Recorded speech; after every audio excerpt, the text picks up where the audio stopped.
It's still a little chilly outside, so I thought maybe we'd have another fireside chat.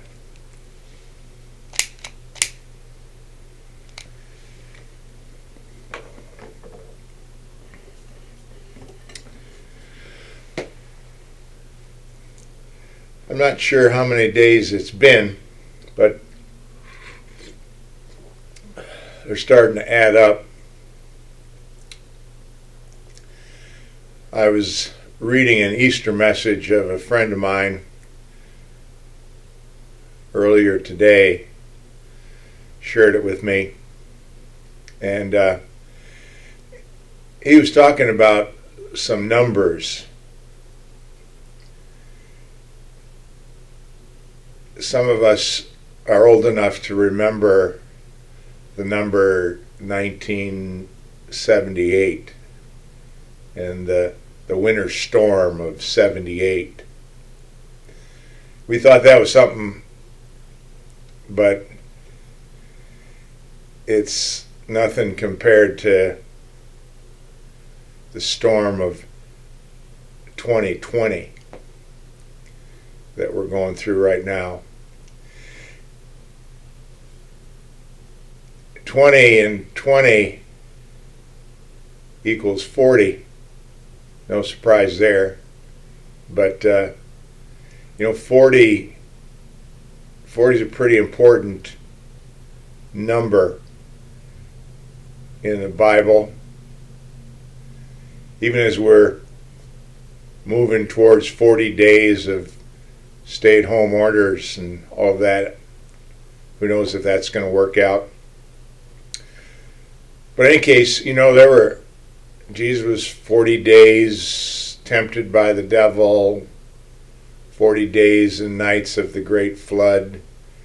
Generation back in biblical times was about 40 years, they figured.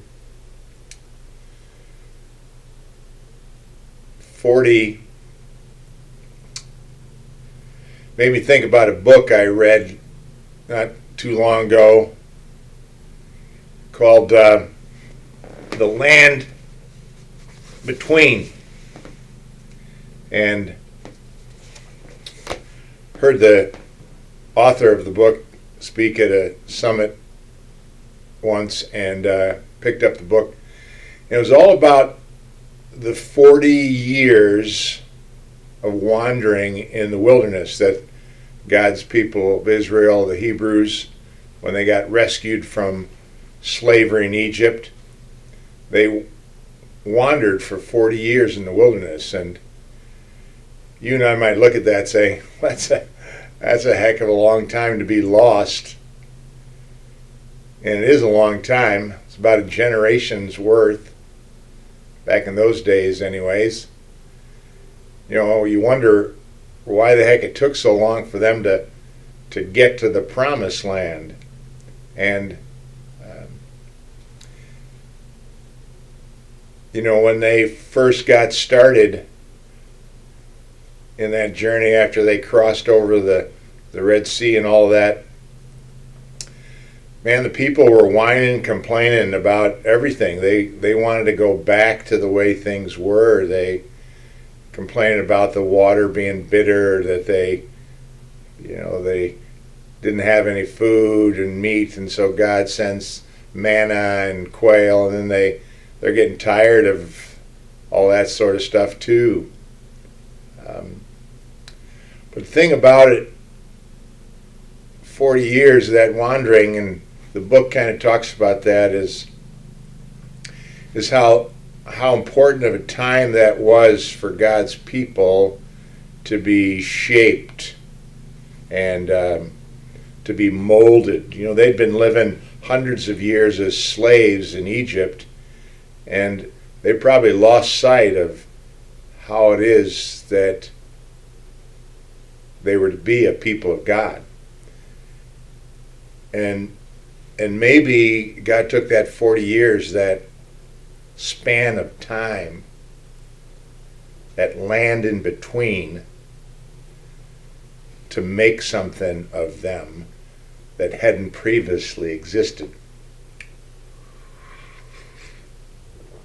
that they would see themselves, see the neighbor, see God differently. You know, that friend of mine whose sermon I read, he mentioned in there a number of things about numbers. One of them being 2020 being perfect vision. I got my glasses on. I don't think with my glasses even I'm anywhere close to 2020 anymore. I think I used to have that, but these certainly help a great deal of being able to see differently.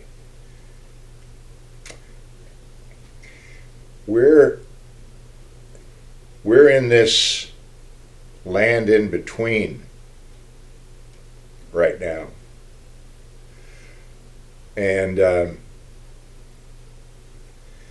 it could be simply a wandering aimlessly around trying to figure out when it's going to end, how we're going to get through it, keeping track of the days, looking for some resolution to it all.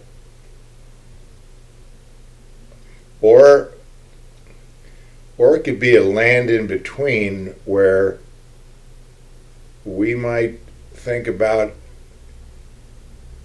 pray about, listen to God and God's Word about what kind of shaping and molding does God want to do, or is God doing in our life during these days. That maybe there's some things for us to see differently because of this land in between. 2020 is perfect vision. Now we're not going to come out of this with perfect insights about everything. But maybe, just maybe, if we're open to it, this land in between, this wandering in the wilderness, is God's way to bring some, dare I say it, much needed change of vision in our lives as a result. You think about that, and I will too. Pray about it as well as we continue the journey in the coronavirus of 2020. Stay safe, stay healthy, stay praying, and stay faithful, my friends, because God's got the future. God's already there.